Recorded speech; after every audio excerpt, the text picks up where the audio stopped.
All right, this is Blackocracy again. Blackocracy. um, and now we're going to talk about this block the vote thing going on because so many are talking about it.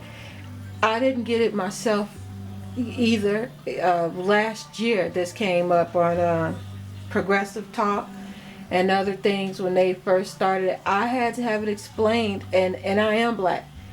And I didn't even remember when I had to do this for my mother-in-law who's elderly. But let's watch this little clip, and then we're gonna talk about it. Yeah, let's watch what this has to say. News tonight in the fight for voting rights.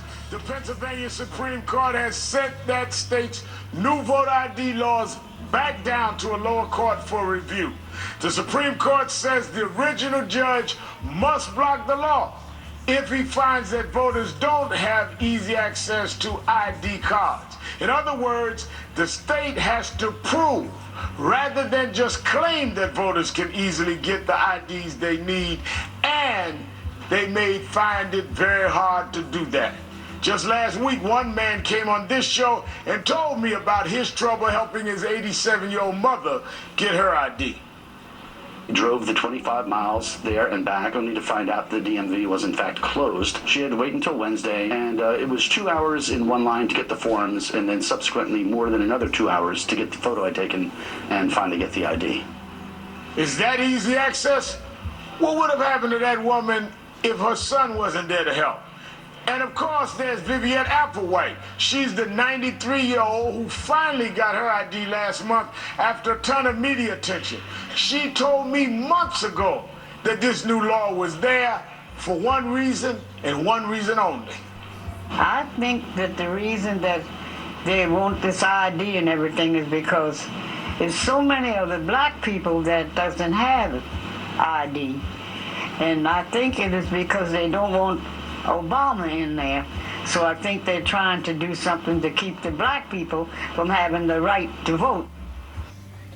All right, now let's pause it right here, and I'm gonna let the black man speak on this. And let me say first exactly what these two people said. I went through and I didn't even think about it. I actually got an attitude last year, and I accused him and my brother of their conspiracy thing and keeping the black man down and all kind of stuff, not even thinking I myself am disabled.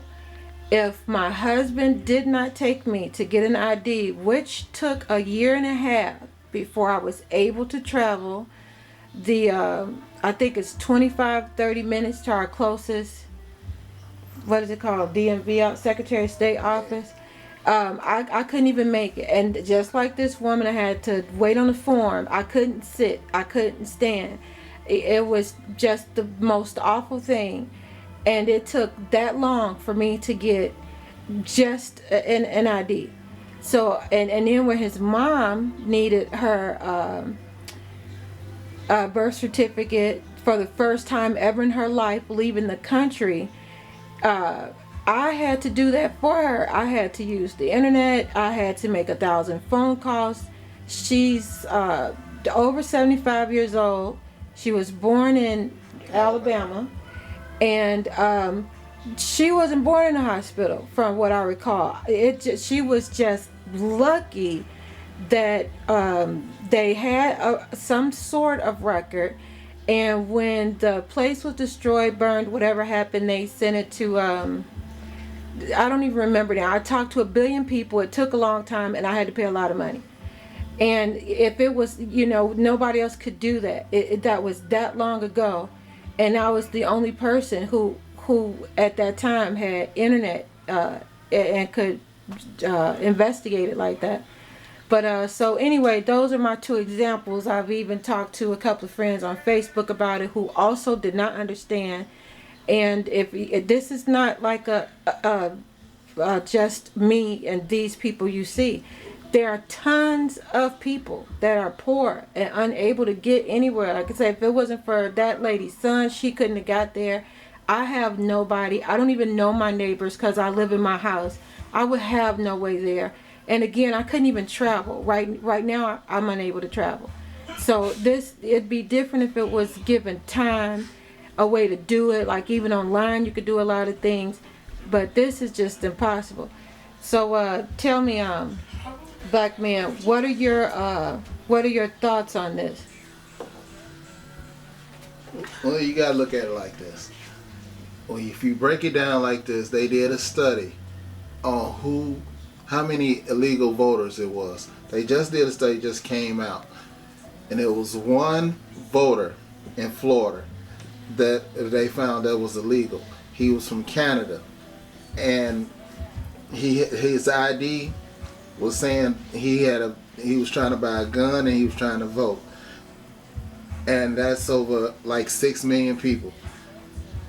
So what's the rush in making these laws to try to get people off the voting rolls? It's only for one reason, to get Obama out of office. So if that's not the reason, what's the rush on making these laws? Why don't they do it after the election? Why don't they do it the right way? Why ain't they giving these people a chance to get what they need to vote?